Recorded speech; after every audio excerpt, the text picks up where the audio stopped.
میگم رفیق، از شکست هیچ موقع نترس. شکستی وجود نداره. اصلا زندگی بدون چالش فایده نداره. تجربه کسب کردی آقا، خطا کردی، تجربه کسب کردی. من خودم شخصا پارسال اعتماد به نفسم، عزتم، غرورم به خاک یکسان شد.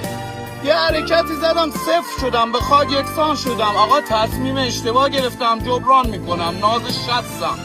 اصلا زندگی بدون چالش مگه میشه؟ نمیشه که شما هر قدمی دوست داری برداری توش موفق بشی. ممکنه بخوری زمین و قشنگ پخته ترت میکنه. مثل این میمونه تو داری تخته بازی میکنی همیشه ببری. آیا برای لذت داره؟ اگه مثل بازی نگاه کنی شیرینه، برد و باخت داره توش و پیشرفت میکنی.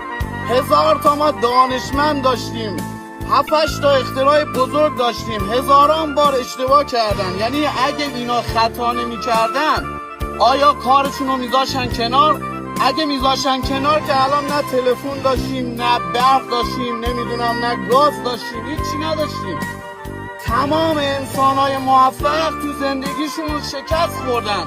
شما هم نترس و همیشه به زندگیت ایمان داشته باش. اشتباه کردم آقا، یه بار دیگه. زندگی همینه، به همین پستی بلندیاش و چالشاش قشنگه. آره.